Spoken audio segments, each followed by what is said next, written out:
So today I've been nice and creative and trying my best to get this thing set up. What I've done, especially for my second sets, is upload some drum tracks on there, and I've just recorded them straight onto the tracks. So in set 2, I'm not boring the audience by starting from scratch with each loop, beatboxing or tapping on the guitar. It's just good to go and I can hit the bass straight away. I mean, here's a perfect example. I've put a drum beat on here.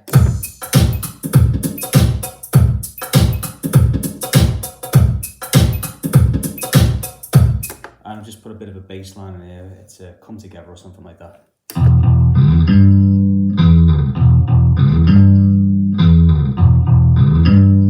So in set 2, I'd start the drum track while simultaneously starting the bass line. So it would end up sounding like...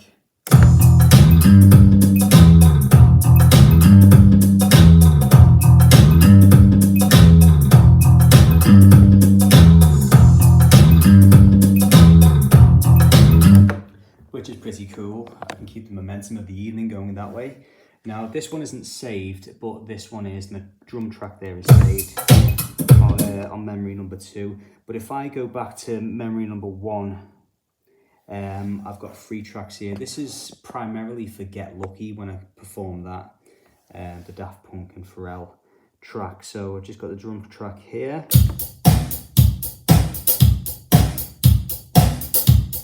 Then here, I've got like a little bit of a guitar backing sound with an organ.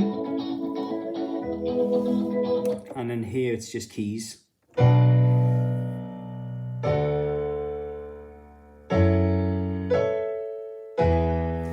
Again, this is just a second set song, so I want it ready to go. I can't be beatboxing this like from the beginning. People are having a drink, getting merry, and they don't want to hear me spitting down a microphone. They want to dance straight away. Unless I'm in a setting where people are there specifically to listen to the music and be a kind of spectator to it, then I will be using presets like this. So usually what I do for this song in particular is start with the bass line or a guitar line with the drums. So bum bum bum bum ba-da-bum bum bum bum ba-da-bum bum bum bum ba-da-bum, something like that. And then I build up every single layer on that track 1. So build up every layer there, and as the chorus is coming and pre-chorus, you start adding these just to fill out that sound. Also what I do as well, if I want to say just use this drum track for another song, it comes in very handy just to delete these 2. And then I can just start this drum track and then start here with a different song. So I could do, for instance, I could do Long Train Running by the Doobie Brothers with this one. I could and then record that in track 2.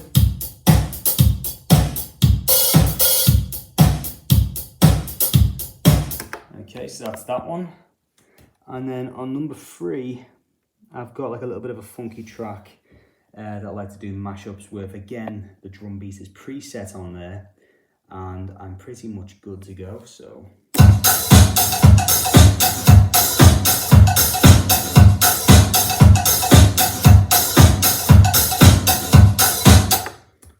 okay, so that's been today, and also as well I've been messing around with some of the effects on the Boss GP10.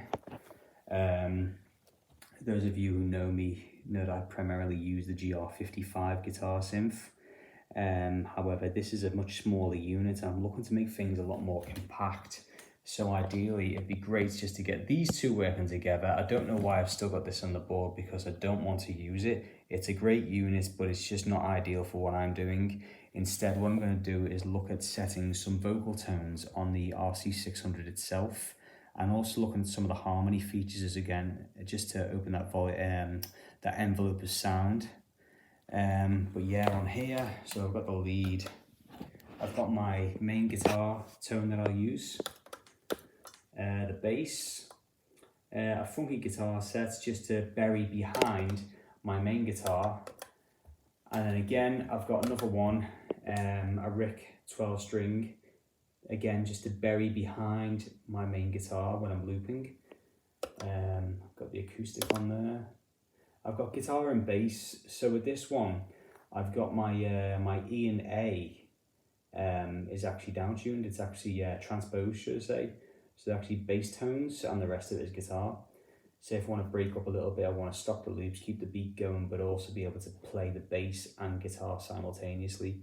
It could be for a bridge or, you know, a different verse or a chorus or a lead up. Yeah, another acoustic on there. Bit of a text crunch sound, which is pretty cool. There's loads on there. I'm having fun with it at the moment, but I haven't yet gigged this unit, and it's been going far too long now. However, you know, I'm still going with my old faithful over here in the rifle case. This is the old rig that I'm still using. So obviously the Rc600. This unit here, the Vocalist Live 3, is actually a superb unit. Do you know what? Don't even look at that chewing gum down there. Don't look at that. I'm so dirty when I gig, honestly. Gotta clean that out. So yeah, and then the GR55, which got broken at a gig. But I love this unit. This is my favourite out of all my equipment. It's got to be the GR55 because the tones on there are absolutely flawless, and just the layers of sound you can build up. It's fantastic. I've got my Mexican blacktop Stratocaster. That's another thing I use as well. I always use an in-ear monitor system.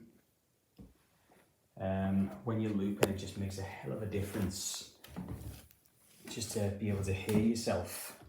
For your timing as well, your timing is very important on this, so it's just a T-bone. I got that from Gear for Music some time ago. It served me well. So yeah, that's where I'm up to so far. Hopefully I'll be performing with this bad boy very soon. If anyone's got any ideas of what they're doing with the Rc600, post them down below. Especially when it comes to settings, I'm kind of struggling with the harmonies at the moment. To set the harmonies, I was on the understanding that there was a like an auto setting where you could play your guitar into the unit, and the Rc600 would kind of read what you're playing and then give you a harmony on top of that. I don't know. If anyone's got any info on this, please give me a shout. That'd be lovely.